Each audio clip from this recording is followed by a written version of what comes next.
Libro de los Hechos de los Apóstoles y vamos a ir al capítulo 2. El viernes estuvimos leyendo ese pasaje bíblico de Hechos 2 y leímos del verso 41 al verso 47. Y los que estábamos aquí, pues, discutimos algunas cosas sobre este pasaje y algunos opinaron sobre este pasaje bíblico. Pero hoy yo quisiera predicar sobre lo que está aquí. ¿Amén? Y si usted me lo permite, yo quisiera orar antes de entrar a leer el pasaje bíblico. Y aquellos que puedan estar en pie, pues se lo voy a agradecer. Padre, te doy gracias, Señor, porque tu bondad nos ha visitado. Te doy gracias, Padre, porque tu misericordia nos ha arropado, Señor, y hemos sido perdonados por ti. Te rogamos, Señor, en esta mañana, que esa presencia tuya que ha estado, oh Dios, desde temprano aquí, continúe y seamos, Señor, tocados nosotros, y tu palabra llegue a lo más profundo de nuestros corazones, y tu palabra supla toda necesidad de nuestra alma, mi Señor. Y cuando salgamos de aquí, Señor, salgamos con la convicción de que tú nos hablaste, de que tú nos ministraste y nos diste dirección. Y esto te lo pedimos en el nombre de Jesús. Y toda carga que hubiera en medio nuestro, y toda enfermedad que hubiera en medio nuestro, la llevamos a la cruz del Calvario, Señor. La clavamos en la cruz del Calvario, Padre. Y declaramos libertad y sanidad en el nombre de Jesús. Gracias, mi Rey. Amén y amén. La palabra del Señor lee como sigue en Hechos 2, verso 41 al 47. Así que los que recibieron su palabra fueron bautizados y se añadieron aquel día como 3,000 personas. Y perseveraban en la doctrina de los apóstoles, en la comunión unos con otros, en el partimiento del pan y en las oraciones. Y sobrevino temor a toda persona, y muchas maravillas y señales eran hechas por los apóstoles. Todos los que habían creído estaban juntos, y tenían en común todas las cosas, y vendían sus propiedades y sus bienes, y los repartían a todos según la necesidad de cada uno. Y perseverando unánimes cada día en el templo y partiendo el pan en las casas, comían juntos con alegría y sencillez de corazón, alabando a Dios y teniendo favor con todo el pueblo. Y el Señor añadía cada día a la iglesia los que habían de ser salvos. Pueden sentarse. Luis, me alegro de verte. Dios te bendiga.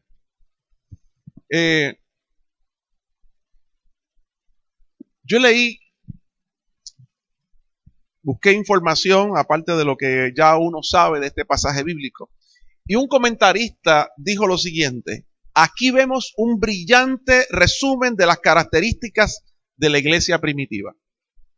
Aquí vemos un brillante resumen de las características de la iglesia primitiva. El libro de los Hechos tiene, si no me equivoco, unos 28 capítulos. Me corrigen si estoy equivocado. 28 capítulos. Y en el capítulo 2, en esos cortos versículos desde el 41 al 47, nos da un resumen el apóstol de cómo funcionaba la iglesia, de lo que estaba ocurriendo allí. Lo demás es son los detalles más específicos de las cosas que ocurrían. Y habla de las persecuciones, y habla de los viajes de Pablo, y de los milagros, y del bautismo del Espíritu Santo, pero es una expansión de lo que en este resumen nos dice. Y es espectacular, hermano, porque esta es la iglesia que nosotros debemos mirar para imitar. Las catacumbas, a nivel isla, el concilio de las catacumbas, tiene una visión. Nosotros le llamamos los 9 puntos. Los 9 puntos de la visión es la visión a lo que Dios nos llamó a nosotros. Y el punto número 2 de esa visión de las catacumbas dice: volver a la vivencia y militancia de la iglesia primitiva. ¿Qué quiere decir eso? Que si hay un modelo de iglesia a seguir, es el de la Biblia.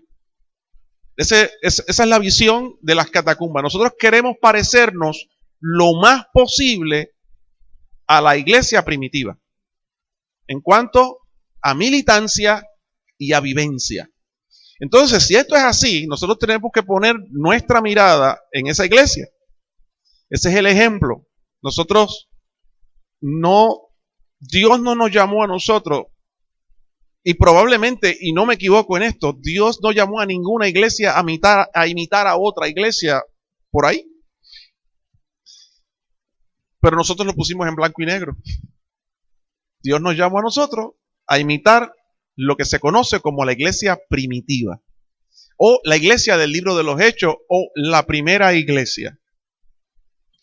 Esa iglesia no era pentecostal, esa iglesia no era católica, esa iglesia no era catacumba tampoco.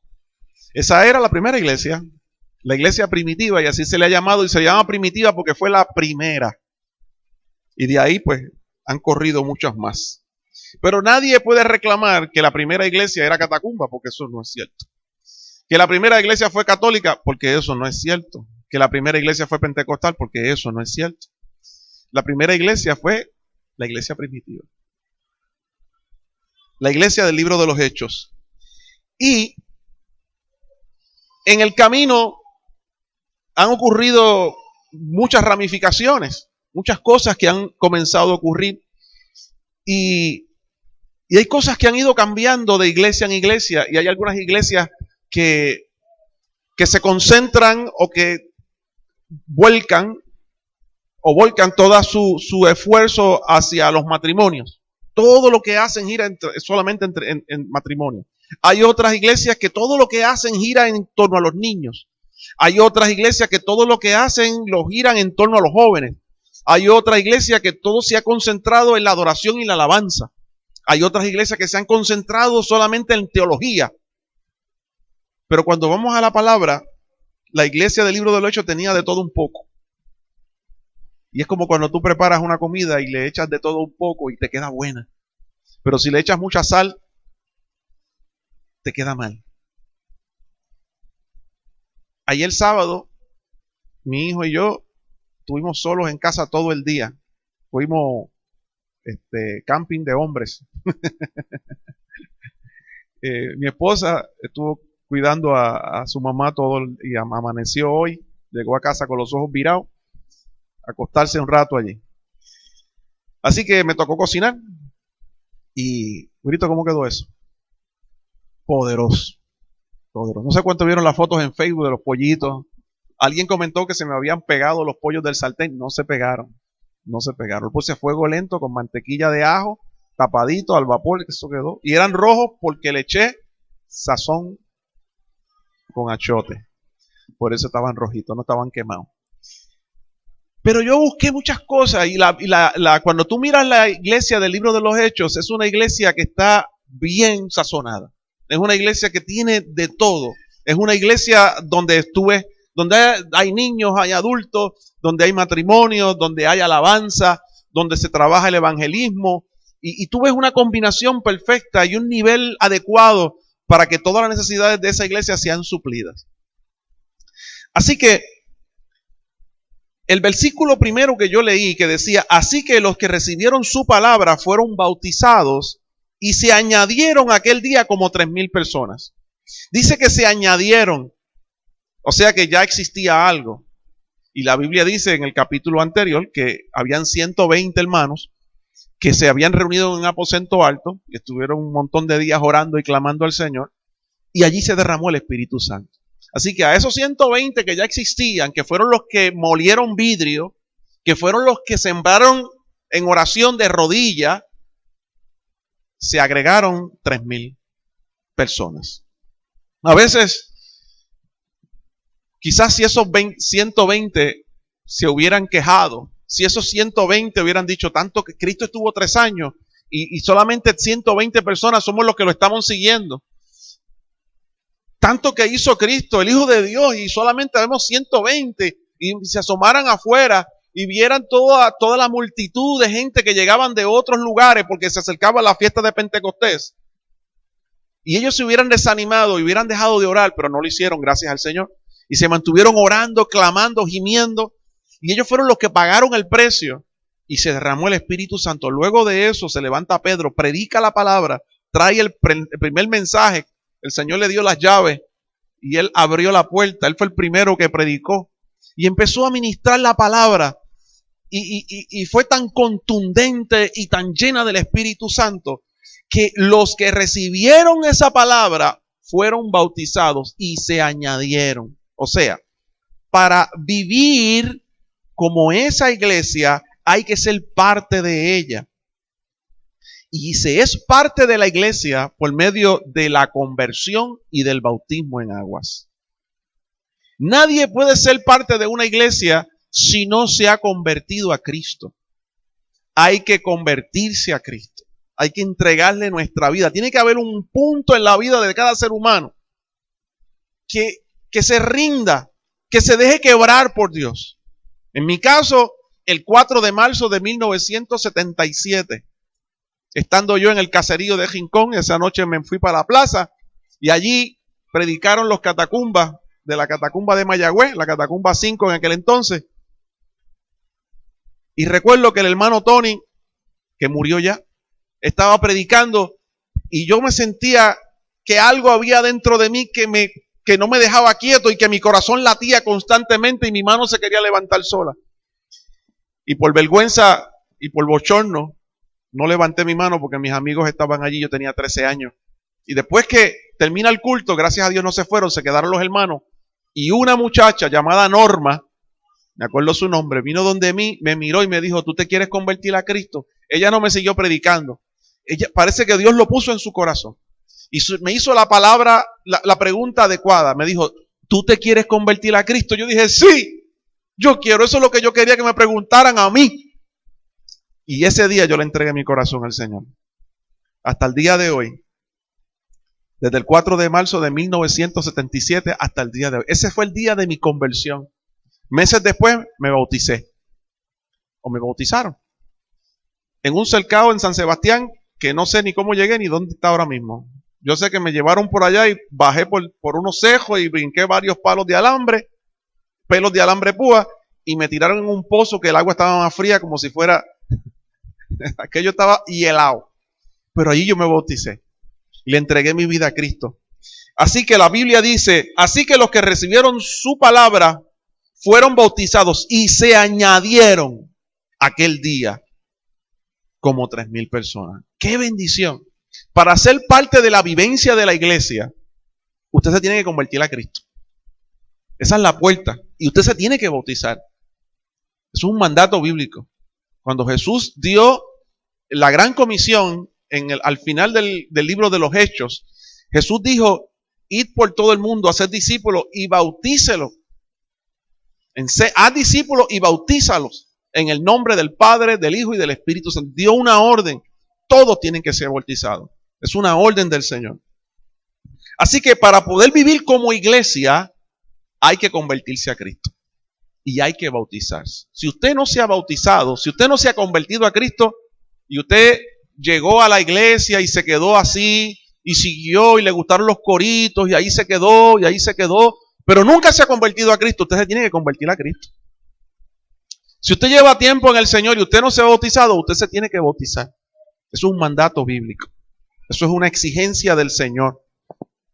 Así que así se entra a la iglesia y una vez uno es parte de, entonces uno puede comenzar a experimentar la vida de la iglesia. La vida de la iglesia. Porque lo que hace que la iglesia viva como tal es el poder del Espíritu Santo en la vida de todos aquellos que se convirtieron a Cristo. Si no, simplemente es un esfuerzo humano para hacer las cosas bien. Es un esfuerzo humano. Pero cuando tú te conviertes al Señor, cuando tú le entregas tu corazón a Dios y tú vienes a nacer de nuevo, tú no te tienes que esforzar tanto para amar a los demás. Porque el mismo Espíritu Santo te da la fuerza para amar a aquellos que son difíciles de amar. No se te es tan difícil vivir como vivía la iglesia del libro de los Hechos, porque fluye en ti ese poder de Dios que viene en la vida de todos aquellos que le entregan su corazón al Señor. Así que para poder vivir como iglesia, hay que convertirse, hay que bautizarse, para que esto uno pueda tener la capacidad de vivir de esta manera. Porque les digo una cosa, esta gente que se describe aquí de una manera tan linda que uno lo lee y dice, ay, si todos fueran así, ay, si el mundo fuera así, ay, si mi iglesia fuera así. Esa gente no eran así. Antes de ese momento ellos no eran así. Muchos de ellos eran unos sinvergüenzas, unos hijos del diablo. Muchos de ellos eran unos mal hablados. Muchos de ellos no querían a nadie. Muchos de ellos no le daban, para sacarle un peso del bolsillo y ayudar a alguien, no lo hacían. Pero cuando Dios viene a sus vidas, cuando ellos le entregan su corazón al Señor, entonces es que comienza a salir eso de esa conducta, esa vivencia que comienza a salir de aquellos que se convierten al Señor. ¿Se acuerdan del hermano Yeriel que tocaba la batería? Usted ve, muchos de nosotros conocimos a Yeriel después que él se convirtió a Cristo. Y cuando él testificaba de lo que él hacía antes de convertirse a Cristo, uno dice, yo no puedo creer, tan buena gente que se ve. Pero ¿cómo es posible que le entró a tiro un tipo que estuvo en la cárcel, estuvo preso? ¿Cómo es posible que él traficaba armas? ¿Cómo es posible que en la misma cárcel él montó un punto de droga? En la cárcel le metieron 8 puñaladas. Le metieron 15 años de cárcel y un milagro lo sacó en 8. Pero tú lo veías predicando aquí, evangelizando.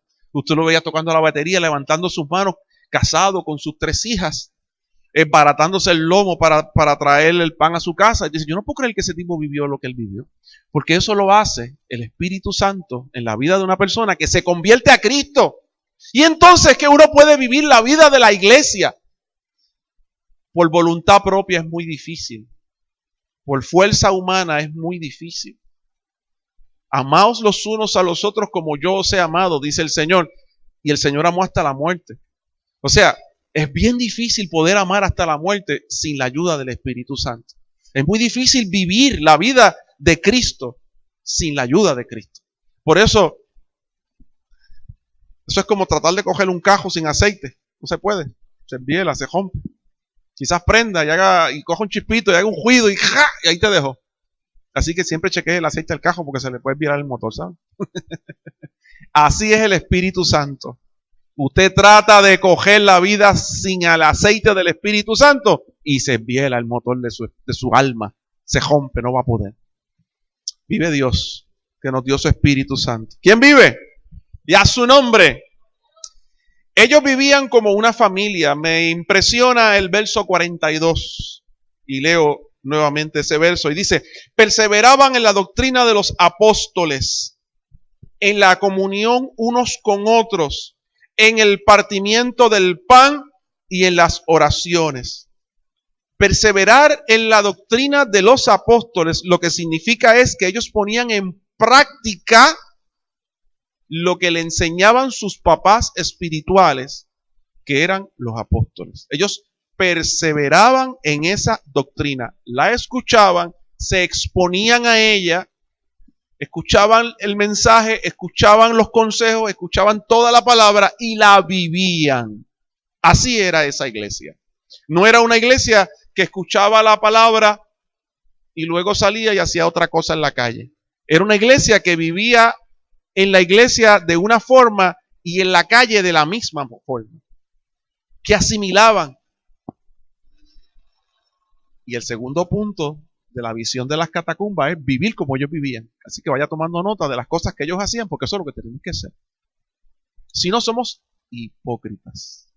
Si vivimos una cosa aquí y otra cosa allá, eso se llama hipocresía, doble vida, doble cara. Y Dios no se lleva con eso.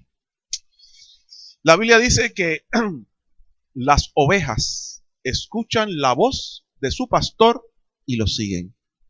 Y ellos eran de ese tipo de ovejas. Así era la iglesia primitiva. Una iglesia que escuchaba la voz de sus pastores y los seguían. Así lo describe ese verso 42. Pero también dice que estaban en comunión, dice, perseveraban en la doctrina y dice, en la comunión unos con otros. Perseveraban en la doctrina en la comunión unos con otros. Ahorita hablé que para entrar en la iglesia, para ser parte de la iglesia, la puerta es convertirse a Cristo. Para tú entrar a la iglesia, al cuerpo de Cristo, para tú ser parte del cuerpo de Cristo, tú tienes que tener una comunión con Dios hacia arriba. Pero él dice el apóstol, describe en el versículo 41 que ellos se convirtieron, comunión con Dios. Pero luego de convertirse, había una comunión hacia los lados.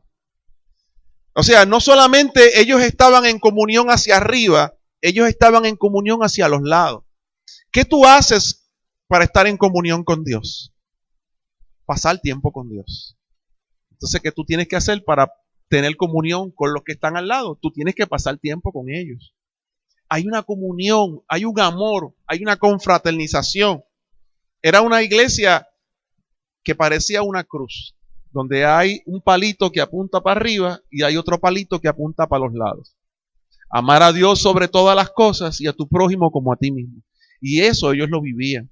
Y el apóstol lo deja por escrito. Ellos vivían de esa manera. Había una conexión hacia arriba, pero también había una conexión hacia los lados. Y eso le dio un sentido de pertenencia a la iglesia. Donde si tú tocas a uno, me estás tocando a mí también. ¿Ok? Donde si tú ayudas a uno, me estás ayudando a mí también. Es un cuerpo, no un organismo, no es una organización, es un organismo. Dice, y perseveraban en la doctrina de los apóstoles, en la comunión unos con otros, en el partimiento del pan. También perseveraban en el partimiento del pan. ¿Qué significa eso? Bueno, estaba leyendo una parte, leí varias versiones de la Biblia, de ese pasaje en varias versiones. Y había una versión que decía que ellos tomaban la Santa Cena juntos. Describe eso, o sea, la traducción es, tomaban la Santa Cena juntos. Ellos perseveraban en la Santa Cena. Pero hay otra versión que dice que ellos comían juntos. La realidad es que para ese entonces la Santa Cena comprendía una cena completa. No solamente el pan y el vino, sino era una cena completa también. Como la cena que tuvo Jesús. Muchos piensan que la última cena era que un canto de pan y vino. ¿Ustedes se creen que eso es cena? Una cena, uno se mete su plato de ajo con habichuela y lo que sea. ¿Ok? Pero se le agregó ese detalle. ¿Ok? Y la realidad es que eso era lo que hacían.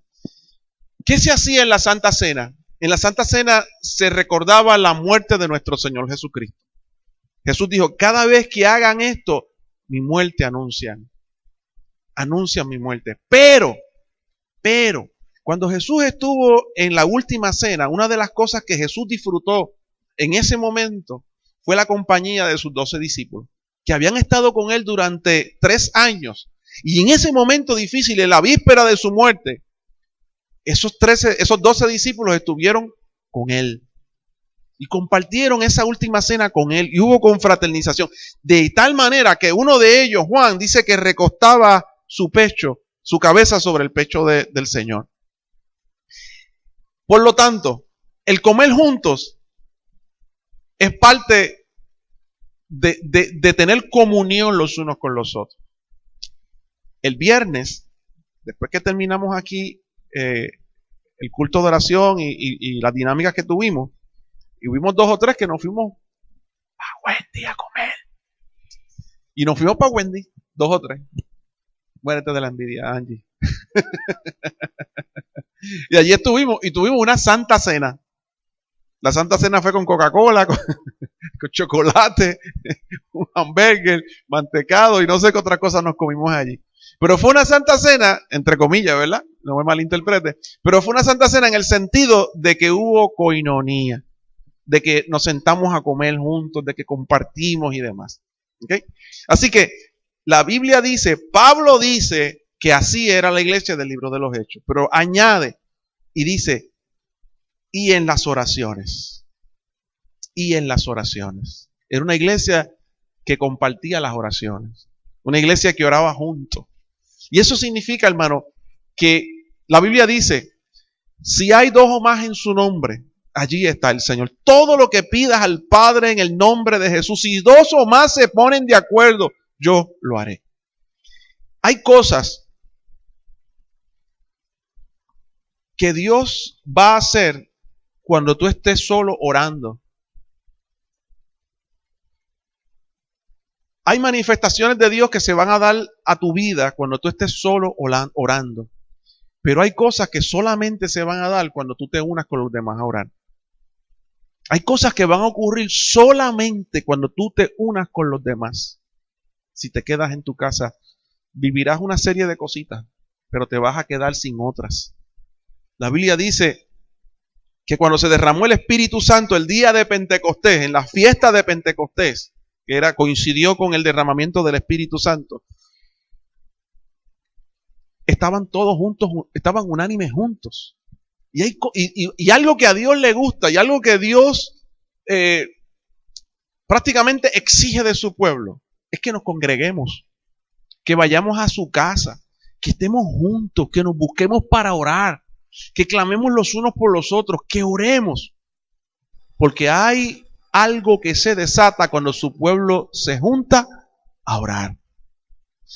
Usted puede ir a lo largo de las escrituras desde Génesis hasta Apocalipsis y usted va a ver hombres de Dios orando en la intimidad. Y Dios se manifestó en ciertas cosas, pero va a haber otros momentos donde el pueblo entero se tiró en ayuno y oración y otras cosas ocurrieron. Hay cosas que Dios hará y repita, y perdonen que repita esto otra vez, pero Dios hará ciertas cosas contigo en tu intimidad, pero hay cosas que solamente las vas a vivir cuando te juntes con el pueblo a orar. Y te vas a limitar de eso si no te juntas con el pueblo a orar. Y esta era una iglesia que así lo hacía. En los versos 44 al 45 nos habla de que ellos estaban juntos y se cuidaban. Y se cuidaban. Dice, todos los que habían creído estaban juntos y tenían en común todas las cosas. Y vendían sus propiedades y sus bienes y los repartían a todos según la necesidad de cada uno. Qué lindo. Porque cuando tú pasas tiempo con una persona, tú aprendes a amar a esa persona. Tú comienzas a apreciar a esa persona. Comienzas a ver cosas que antes no habías visto. Dicen que una persona se puede enamorar de cualquier otra, ¿ok? Siempre y cuando pasen mucho tiempo juntos. Por eso muchas veces los estudiantes se enamoran de las maestras. Están un año con ellas y al final terminan enamorados de la maestra. Yo me enamoré de la de 9º grado, yo recuerdo. Era nueva en la escuela, ese fue su primer año en la escuela. Y habíamos 2 o 3, era bien bonita y nosotros enamorados de la maestra. Yo quería que ella cada vez que pasaba los papeles yo le cogía la mano y ella me hacía así. Un nene de 9º grado. Cuando tú pasas mucho tiempo, tú aprendes a amar a esa persona. Y la Biblia dice que ellos pasaban tiempo juntos. Pasaban tiempo juntos. Y cuando tú pasas mucho tiempo juntos, lo conoces. Y cuando pasas tiempo con esa persona, te das cuenta que tiene necesidades. Y cuando a alguien que ya tú conoces, a alguien que tú aprecias, a alguien con quien tú pasas tiempo, a alguien que has aprendido a amar, te das cuenta que tiene una necesidad, tú vas a buscar la forma de ayudar a esa persona. Y eso fue lo que ocurrió en la Biblia. La iglesia del libro de los Hechos comenzaron a vivir juntos. Tenían una vivencia, ya no eran vecinos, ahora eran hermanos. Y cuando el que tenía mucho dinero se percata que el que tenía mucho dinero llegó a la iglesia con su chaqueta, con su gabán y corbata y sus zapatos brillados bien caros, y llegó en su Mercedes-Benz y vino y se sentó allí. Cuando miró para el lado se dio cuenta que el hermanito que estaba al lado se veía medio pálido y se quedaba como dormido y abostezando y no tenía zapatos, y se dio cuenta que el hermanito que ese no tiene que comer, no tiene que vestir. Y ese hermano fue y dijo, caramba, yo tengo 2 tejenos, vamos a vender uno. Y vendió el tejeno que le sobraba. Y fue y lo trajo a la iglesia. Y dijo, yo quiero traer este dinero aquí para que le den a los pobres. Y allá otro dijo, yo voy a hacer lo mismo, yo tengo 4 o 5 casas por allá. Y yo tengo 20 vacas, voy a vender 10. Y cada uno empezó a vender lo que le sobraba y comenzaron a traerlo a la iglesia. Y comenzaron a suplir las necesidades de cada uno. Porque cuando tú pasas tiempo con alguien, tú comienzas a apreciar. Cuando tú no pasas mucho tiempo con alguien, llega el punto en que ya no te sientes parte de eso. no te sientes parte, no te sientes identificado. La necesidad, pues, que se resuelva como pueda. Pero cuando tú, ponte a pensar, tú en tu casa, con tu familia, y que tu mamá o tu papá o con tu hermano tenga una necesidad, tú no vas a buscar para suplirla. Seguro que lo haces, seguro que sí. Pues eso es lo que estaba ocurriendo allí. Ellos vivían como familia. Ya no eran vecinos, ya no eran compueblanos, ya no era simplemente decir soy judío, soy hermano, pertenecemos al mismo cuerpo. Yo no puedo hartarme de comida pensando en que mi hermano está pasando hambre. Y estas cosas comenzaron a ocurrir en aquella iglesia y fue algo espectacular, hermano. Fue algo tremendo, donde todo el mundo lo veía y se quedaba asombrado por lo que estaba ocurriendo allí. Era una nueva cultura que estaba surgiendo, una cultura cristiana que empezó a impactar a toda la sociedad de aquel entonces. Y vuelvo y digo, el segundo punto de la visión de las catacumbas es volver a vivir como la iglesia primitiva. Que esa iglesia sea nuestro modelo a seguir. Tratar de vivir como ellos vivían, de esa misma forma. El verso 46 en la primera dice que iban todos juntos, iban juntos todos los días al templo. Vamos a ver cómo lo dice. Y perseverando una vez cada día en el templo. Iban al templo. En aquel tiempo lo que había era lo que se conocía como el templo de Herodes, el que Herodes había construido. Y era el templo que Herodes había construido para los judíos, para que los judíos tuvieran un lugar donde ellos buscaran a Dios. Entonces fue el templo que existía para ese tiempo. Y ahí era que ellos iban. Era un lugar donde no era una iglesia como la que conocemos hoy, era el templo judío. Y ahí era que ellos iban, porque eso es lo que había, no había más nada. Pero ellos dicen que entonces iban con una actitud diferente. Ellos iban a adorar a Dios, ellos iban a cantar, iban a bendecir el nombre del Señor. Dice en el verso 47, alabando a Dios. Ellos iban al templo y ellos alababan al Señor. Característica de esa iglesia. Iban juntos al templo, ellos se congregaban, iban a la iglesia. El escritor del libro de Hebreos dice, no dejando de congregarnos como algunos tienen por costumbre, sino viendo que aquel día se acerca, más todavía. Estoy parafraseando. El congregarse no es una opción, es una obligación, es un mandato del Señor, es una necesidad, no es una opción, es una necesidad. Dios nos llama a eso, a que nos congreguemos, a que busquemos su rostro y que vayamos juntos, porque hermano, es que si no, no nos vamos a sentir familia, si no, no nos vamos a aprender a amar. Si no, no voy a poder conocer tus necesidades. Si no, no voy a saber qué te hace falta para bendecirte. Por qué orar, por qué cosas pedir por ti y bendecirte. Parezcámonos en esa iglesia. Todo esto provocó una revolución espiritual en todo aquel lugar que se extendió hasta el barrio Espinal de Aguada. Y aquí estamos nosotros hoy como parte de esa revolución. El verso 46, segunda parte de ese verso, dice que comían juntos con alegría y sencillez de corazón. Eso provocó alegría. La iglesia era una iglesia alegre. Allí no habían caras largas, allí no había depresión, allí no había gente enfogonada, allí había alegría. Se acerca la hora del culto y todo el mundo estaba preparándose 2 horas antes ya vestido que voy para el culto. Igual que hoy, ¿verdad? Igual que hoy. Ellos se alegraban de estar con los hermanos. Sus panas eran los hermanos de la iglesia. Esos eran sus panas. Sus panas no eran los del punto de droga. Sus panas no eran los del trabajo. Sus panos eran los hermanos de la iglesia.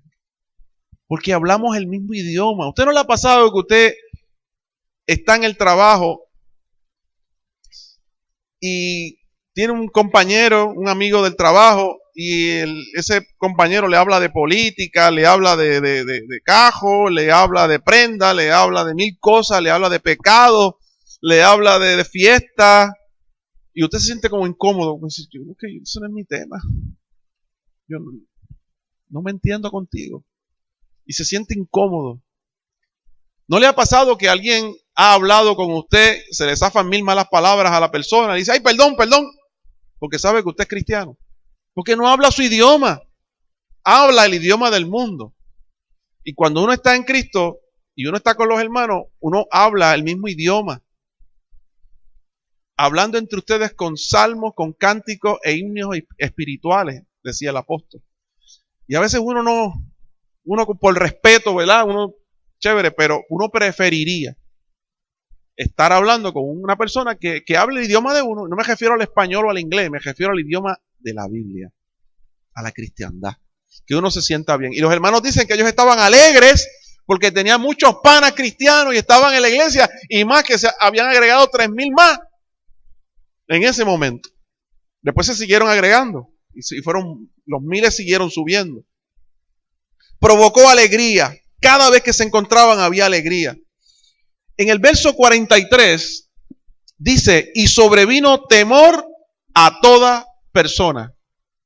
Fue algo que ocurrió. Sobrevino temor a toda persona. Esa palabra temor lo que significa es reverencia. Hubo temor, una reverencia, un respeto por la presencia de Dios, que no se limitaba al templo, sino que corría por las calles. Esa reverencia, ellos vivían en las calles, vivían en sus casas como si estuvieran en el templo. El mismo respeto que tenían en el templo era el mismo respeto que tenían en la calle, era el mismo respeto que tenían en la casa.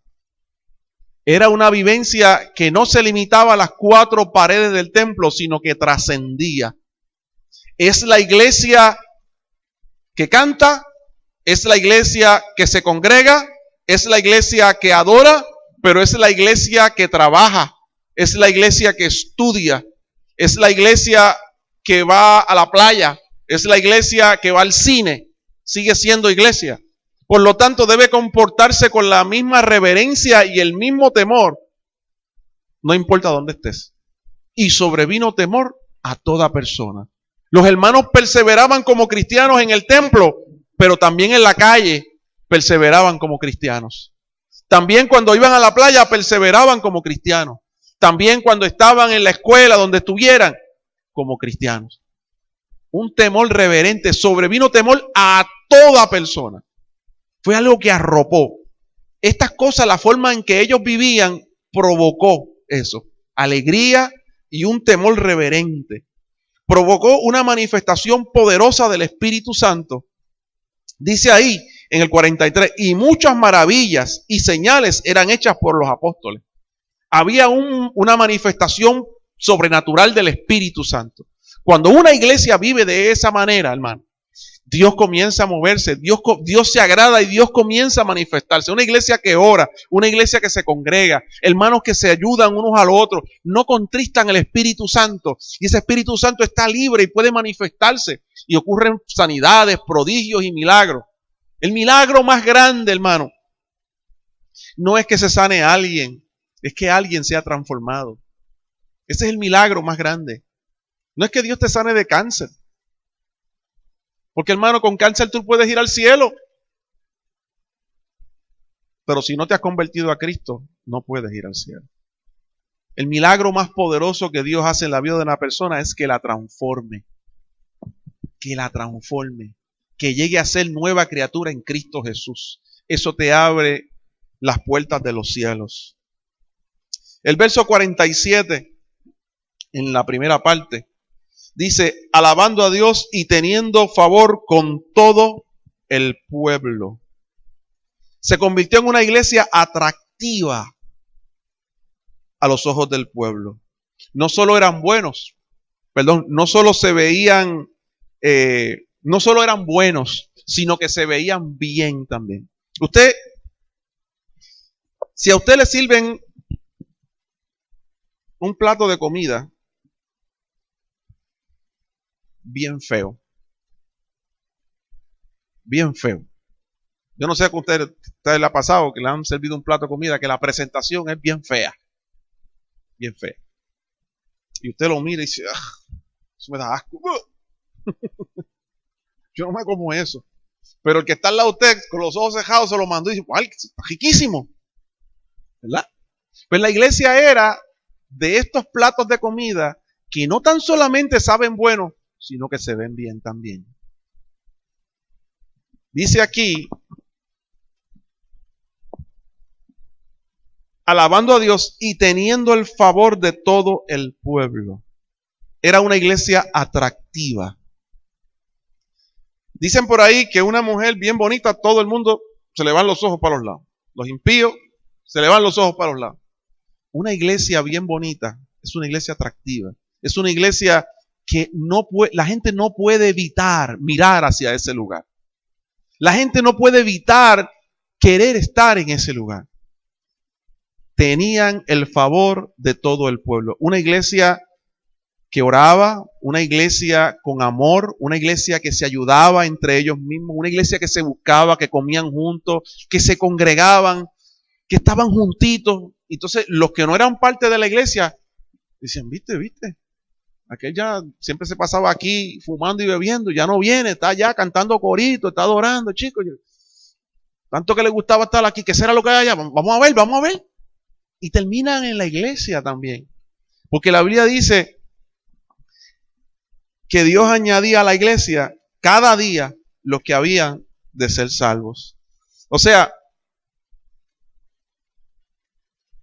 si usted es bueno, si usted tiene a Dios, que se le note, sea atractivo, que los impíos, que el que no conoce al Señor te pregunte, ¿qué es lo que tú tienes? A mí me gusta tu forma de ser, me gusta cómo tú reaccionas ante las situaciones, qué bueno que yo siento como la confianza de venir donde ti a consultarte mis problemas, porque a los demás no, pero yo sí, contigo sí, ¿qué es lo que tú tienes? Yo tengo a Dios. Que la gente mire y desee tener lo que tú tienes. Dios nos llama a ser como esa iglesia. Dios nos dio un modelo a seguir de una iglesia, de cómo debería ser una iglesia. Olvídese si tenemos un podio o tenemos 3. Olvídese si tenemos bancos o tenemos sillas. Olvídese si tenemos un grupo completo de adoración o una guitarra y una conga media desafinada. Ese no es el modelo. El modelo es lo que dice la palabra. Lo de afuera, es lo de afuera. Si hay aire o no hay aire, eso no viene al caso. Lo importante es que usted se haya convertido a Cristo, que usted esté bautizado, que usted tenga el temor de Dios sobre su vida, un temor reverente. Que usted tenga una relación con Dios bien íntima y una relación con los hermanos bien íntima. Al punto de que usted quiera venir a la iglesia, desee venir a la iglesia. Que usted desee estar en los cultos de oración con los hermanos. Que usted se busque los unos a los otros para comer juntos. Que nosotros podamos vivir de tal manera que suplamos las necesidades de los hermanos. Eso define la iglesia. Lo demás son adornos. Lo demás son adornos. El modelo a seguir es el bíblico. Y usted y yo deberíamos hacer eso. Seguir el modelo bíblico y buscar eso. Cierro diciendo, busca parecerte a los cristianos de la iglesia primitiva. Vive como ellos y tú vas a tener los mismos resultados. Busca parecerte a los cristianos de la iglesia primitiva. Haz lo mismo que ellos y tú vas a tener los mismos resultados. Tú vas a comenzar a ganar gente. Vas a ser atractivo para aquellos que no conocen al Señor. Van a querer lo que tú tienes y Dios va a comenzar a traer. va a comenzar a traer. Y quisiera pedirte a cada uno de ustedes, no lo mires en estos momentos en forma colectiva. Yo quisiera que tú hicieras el ejercicio de apropiártelo tú, para ti, de que te lo apliques a ti. En estos momentos no diga, eso es para el que está al lado mío, o la iglesia debería ser así, o aquella iglesia. No, es usted el que tiene que ser así. Es usted el que tiene que vivirlo. Soy yo el que tengo que vivirlo. Olvídese si aquel no lo vive, usted, vívalo usted. Que se le pegue eso, y eso va a ser bien contagioso, va a ser viral, y se le va a pegar a los demás. Amén. Qué pocos apenas. Amén. Ahí me gustó.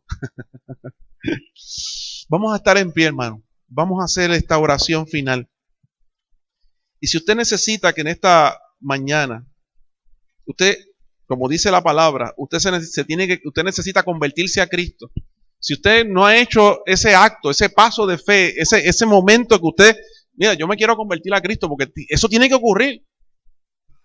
Si usted no lo ha hecho, hágalo en esta mañana.